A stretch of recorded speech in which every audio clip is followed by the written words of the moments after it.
ఆచా coding tutor training ఇచ్చి permanent IT job ఇస్తారు. 9697969788. నమస్తే అనిల్ సింగ్ గారు. నమస్తే ఉషా గారు. సార్, ఎస్పెషల్లీ ఈ మధ్య కాలంలో మనం చూస్తూ ఉన్నాం, చాలా మందికి అప్పుల బాధలు ఎక్కువగా ఉంటూ ఉంటాయి. చిన్న తరహా స్థాయి నుంచి మనం చూసుకుంటే ఎవరికి ఎంత ఉండాలో అంత వాళ్ళ స్థాయిలో వాళ్ళకి అప్పులు ఉంటూనే ఉన్నాయి.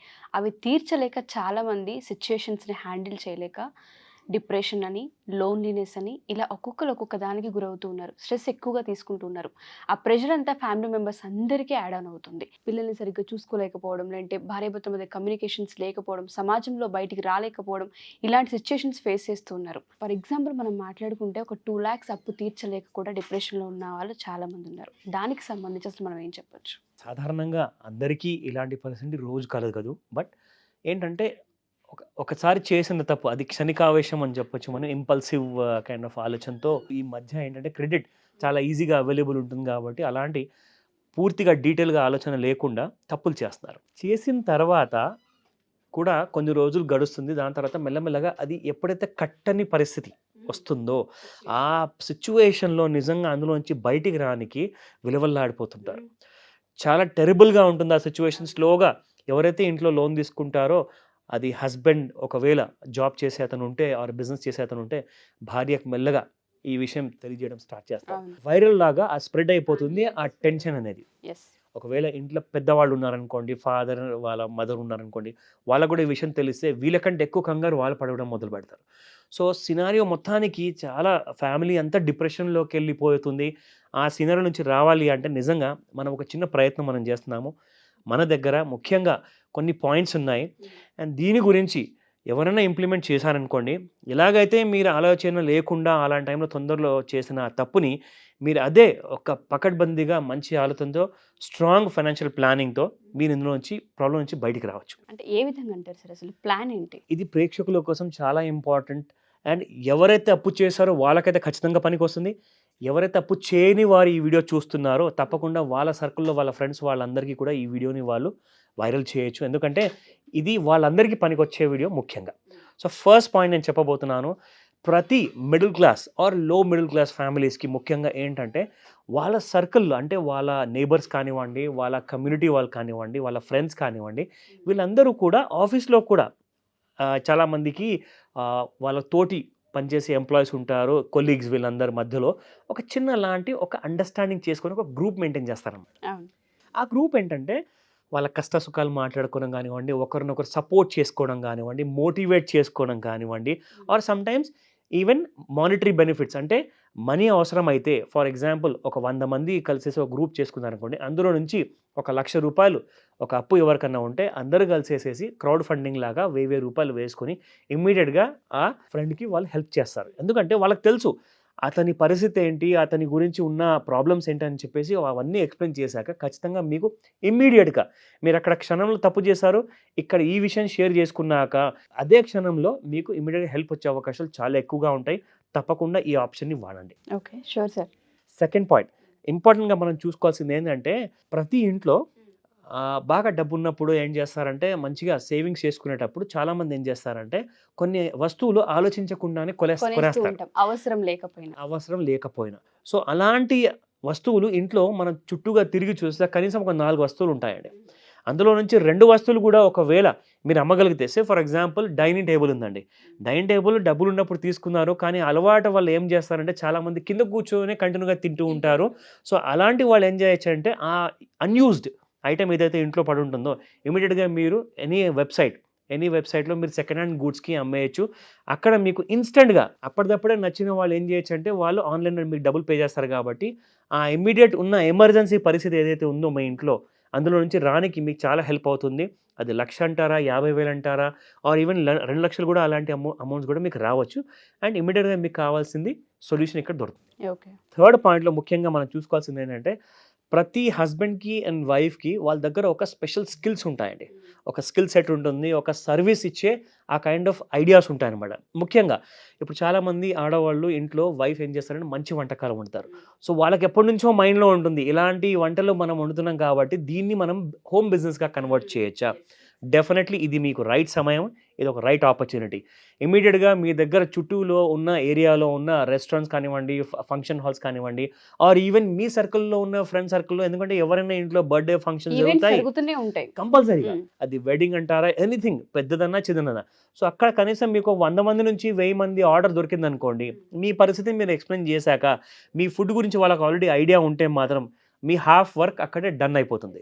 సో మిగతా హాఫ్ మీరు చేయాల్సింది ఏంటంటే ఒక రిక్వెస్ట్ చేసి ఒక కాంట్రాక్ట్ లాంటిది ఎంటర్ అయిపోయేసేసి ఒక అడ్వాన్స్ అక్కడ నుంచి మీరు తీసుకున్నారనుకోండి, ఇమీడియట్గా మీకు అదొక ప్రాబ్లమ్కి సొల్యూషన్ అక్కడ నుంచి వస్తుంది. That is the third point.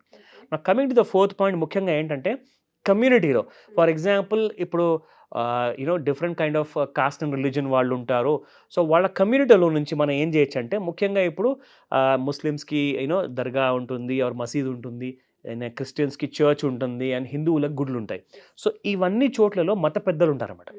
So వాళ్ళ మతాలకు చెందిన పెద్దవాళ్ళ దగ్గరికి వెళ్ళేసేసి ఈ క్రైసిస్ గురించి మీరు ఎక్స్ప్లెయిన్ చేశారనుకోండి, ఖచ్చితంగా వారు వాళ్ళ వైపు నుంచి హెల్ప్ చేయకుండా వెనకాడరు.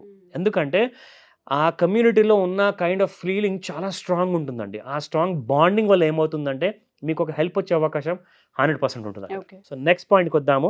ఇక్కడ మనం ముఖ్యంగా చూసుకోవాల్సింది ఏంటంటే, ఈ కమ్యూనిటీ హెల్ప్తో పాటు ఫర్ ఎగ్జాంపుల్ అంటే మీ దగ్గర చుట్టాలు ఉన్నారు, ఇదే కమ్యూనిటీలో మీ దగ్గర చుట్టాలు ఉంటారు, రిలేషన్స్ ఒకవేళ దగ్గర వాళ్ళు కానివ్వండి, దూరం వాళ్ళు కానివ్వండి, వీళ్ళందరూ కూడా ఇందులో మిమ్మల్ని చాలా బాగా అంటే పర్సనల్గా అర్థం చేసుకునే వాళ్ళు చాలామంది ఉంటారు. బట్ అందులో నుంచి ఒక ఇద్దరు కూడా మీకు ముందుకు వచ్చారనుకోండి, ఖచ్చితంగా మీకు ప్రాబ్లంకి అక్కడ ఒక మానిటరీ రూపంలో, ఒక హ్యాండ్ లోన్ రూపంలో, ఒక చిన్న అండర్స్టాండింగ్తో మీకు ఖచ్చితంగా వాళ్ళు హెల్ప్ చేసే అవకాశాలు చాలా ఉంటాయి. ఎందుకంటే మన రిలేషన్స్లో అందరూ హెల్ప్ చేయకపోవచ్చు, బట్ ఒకరిద్దరు మాత్రం మనల్ని బాగా ఆ సేమ్ వేవ్ లెంత్లో ఉన్న వాళ్ళు మనకు ఖచ్చితంగా హెల్ప్ చేస్తారు. ఎందుకంటే ఇది జరిగింది, నేను చూశాను కూడా పర్సనల్గా.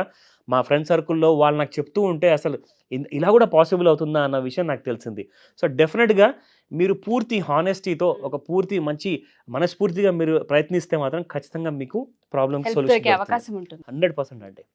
సో నెక్స్ట్ పాయింట్ చాలా ఇంపార్టెంట్ ఏంటంటే, చారిటీ ఆర్గనైజేషన్స్ ఉంటాయండి. అంటే అది పిల్లల ఎడ్యుకేషన్ కోసం కానివ్వండి, కొంతమంది అనాథ పిల్లల కోసం పెడతారు. సో ఇవన్నీ చారిటీ ఆర్గనైజేషన్ లాగే కొన్ని ఫైనాన్షియల్ సపోర్ట్ చేసే చారిటీ ఆర్గనైజేషన్స్ కూడా ఉంటాయి. ఎస్, చాలా వచ్చాయి ఈ మధ్య. ఫేస్బుక్లో గ్రూప్స్ ఉన్నాయి, అండ్ రెలవెంట్ అండ్ కంప్లీట్గా లీగల్ చారిటీ ఆర్గనైజేషన్స్ అనమాట, ఇల్లీగల్ కానే కాదు. సో కంప్లీట్గా మీరు ఏం చేయొచ్చు అంటే, మీ లోకల్లో ఉన్నా లేకున్నా ఆర్ ఆన్లైన్లో ఉన్నా వీటికి మీరందరూ ఒక మెయిల్ పంపించవచ్చు.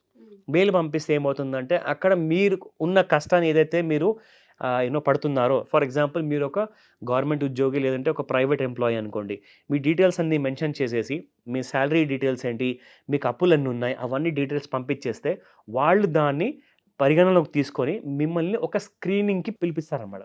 అక్కడికి వెళ్ళిన తర్వాత అది కూడా ఇమ్మీడియట్ జరుగుతుంది, ఎందుకంటే ఈ ఫైనాన్షియల్ ప్రాబ్లమ్స్ అంటే ఎమర్జెన్సీ అనమాట. సో కాబట్టి వాళ్ళు కూడా ఇన్స్టెంట్గా మీకు కాల్ చేసేసి ఇమ్మీడియట్గా, ఎందుకంటే వాళ్ళ మోటోనే అదనమాట, మీకు హెల్ప్ అందాలి, ఆన్ టైం అందాలి, లేదంటే సూసైడ్స్ పెరిగిపోతాయి, డిప్రెషన్స్ పెరిగిపోతాయి. సో కాబట్టి ఇమ్మీడియట్గా మీకు హెల్ప్ వస్తుంది, ఎందుకంటే వీళ్ళు ప్రొఫెషనల్స్. ఇక్కడ ఇందులో మీకు చార్టర్డ్ అకౌంటెంట్స్ ఉంటారు, బ్యాంక్ మేనేజర్స్ ఉంటారు, పెద్ద పెద్ద వాళ్ళు ఉంటారు, బాగా సపోర్ట్ చేసే వాళ్ళు ఉంటారు. అక్కడ వెళ్ళేసేసి వాళ్ళ రూల్స్ అండ్ రెగ్యులేషన్స్ ఏంటి, వాళ్ళ టర్మ్స్ అండ్ కండిషన్స్ ఏంటి, దానిపైన మీరు సంతకాలు చేసుకొని మీరు అమౌంట్ తీసుకోవచ్చు. అండ్ అక్కడ మీకు చాలా మటుకు లోన్స్ కూడా ఇంట్రెస్ట్ ఫ్రీ వస్తాయి అన్నమాట. ఎందుకంటే ఇంట్రెస్ట్ తీసుకొని వ్యాపారం చేసే చారిటీ ఆర్గనైజేషన్ కాదు అది, మీకు హెల్ప్ చేయాలి, అది వాళ్ళ మోటో. సో అలాంటి వాటికి కూడా మీరు ఖచ్చితంగా మీరు ట్రై చేసుకోవచ్చు. ఈ మధ్య చాలా మందికి కూడా ఇలాంటి హెల్ప్ దొరికింది కాబట్టి. అఫ్కోర్స్ మీకు ఫేస్బుక్లో చాలా గ్రూప్స్ ఉన్నాయండి, ఫైనాన్స్ రిలేటెడ్, మనీ రిలేటెడ్, ఇటువంటి ప్రాబ్లమ్స్ షేర్ చేసుకునే గ్రూప్స్లో మీరు వెళ్తే అక్కడ చాటింగ్ వాళ్ళు చేసుకుంటూ ఉంటే మీరు చూస్తే మీకు తెలుస్తుంది అనమాట. So one can get more knowledge. మీకు తెలుగు గ్రూప్స్ ఉన్నాయి, హిందీ ఉన్నాయి, ఇంగ్లీష్ గ్రూప్స్ ఉన్నాయి, చాలా వాటిల్లో మీరు గ్రూప్ మెంబర్గా మీరు చేరొచ్చు. కమాన్, నెక్స్ట్ పాయింట్, ప్రతి ఇండివిజువల్కి ఒక శాలరీ అంటూ వస్తుంది, ఆర్ బిజినెస్ ఇన్కమ్ వస్తుంది. సో సేవింగ్స్ అకౌంట్ అనేది ఖచ్చితంగా ఉంటుంది. సో సేవింగ్స్ అకౌంట్ ఏ బ్రాంచ్లో ఉంది, ఏ బ్యాంకులో ఉందో మీరు అక్కడ కొంతమంది ఎంప్లాయీస్ని మీరు గుర్తుపడతారు. సే ఫర్ ఎగ్జాంపుల్ బ్రాంచ్ మేనేజరే ఉన్నాడు. సో బ్రాంచ్ మేనేజర్ చేతుల్లో కంప్లీట్ పవర్స్ ఉంటాయన్నమాట, ఆ బ్రాంచ్ని ఎలా నడపాలి, అండ్ ఏ కస్టమర్కి ఎలా సర్టిఫై చేయాలి, ఎలా వాళ్ళకి మనము లోన్ ఇవ్వచ్చా లేదా అన్న ఎగ్జాక్ట్ ఐడియా ఒక బ్రాంచ్ మేనేజర్కి ఉంటుంది. ఒకవేళ ఐడియా లేకున్నా కానీ ఆయన స్టేట్మెంట్ తెప్పించేసేసి మన గురించి మొత్తం చెప్పేస్తారు.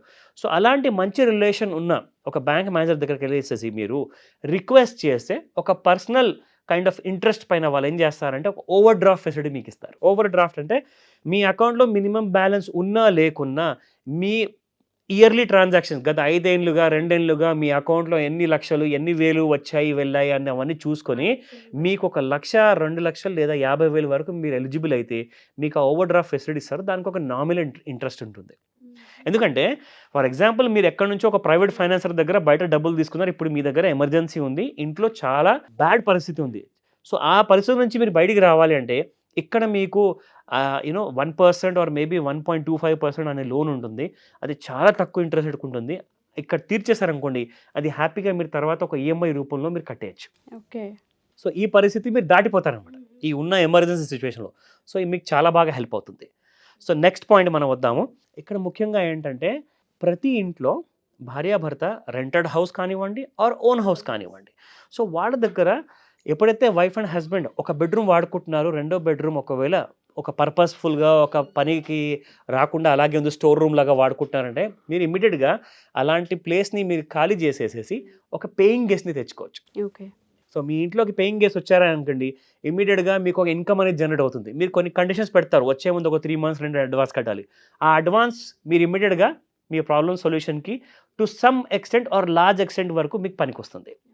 ఇప్పుడు ₹1,00,000 ఉందనుకోండి, ఒక 30,000 మీ చేతికి వచ్చాయి, ఇమీడియట్గా 50,000 వచ్చాయనుకోండి, మీరు ఇమీడియట్గా ఆ డబ్బులు కట్టేసేసి ఒక పరిస్థితి నుంచి దాన్ని బయటికి కొంచెం రావచ్చు. ప్లస్ దాన్ని ఏం చేయొచ్చు అంటే ఆ పరిస్థితులు ఇంకా మిగతా డబ్బులు ఏదైతే కట్టాల్సింది ఉందో అది మీరు కాస్త సమయం తీసుకొని you can take another 3 months or 6 months time తీసుకుంటే అప్పటిదాకా మీకు ఈ రెంట్ రూపంలో మీరు మళ్ళీ కట్టుకోవచ్చు. ఇది ఒక మంచి ఐడియా, చాలా తక్కువ మందికి వస్తుంది. ఇంట్లో ఎప్పుడైతే మనకు ఒక ఎంటీ స్పేస్ ఉంటుందో, ఒక ఎక్స్ట్రా బెడ్రూమ్ ఉంటుందో దాన్ని ఖచ్చితంగా వాడుకోవచ్చు. So this is a great idea. In fact go for it అని చెప్తాను నేనైతే. చాలా మందికి అనిల్ సార్ మీరు అన్నట్టుగానే తెలీదు, సోర్సెస్ తెలీదు, ఎక్కడెక్కడ మనీ వస్తుంది, మనం ఏ విధంగా అప్రోచ్ అవ్వచ్చు, ప్లాట్ఫామ్స్ ఏంటి అని తెలియక చాలా మంది ఇబ్బంది పడుతూ సతమతం అవుతూ బయటికి రాలేక ఆ సిచ్యుయేషన్స్లో అలానే ఉండిపోతున్న వాళ్ళు చాలా ఎక్కువ మంది మనం చూస్తున్నాం. వాళ్ళందరికీ మీరు చెప్పిన ఈ పాయింట్స్ ఏవైతే ఉన్నాయో ప్రయత్నిస్తే తప్పకుండా సొల్యూషన్ ఉంటుంది వీటికి. 100%.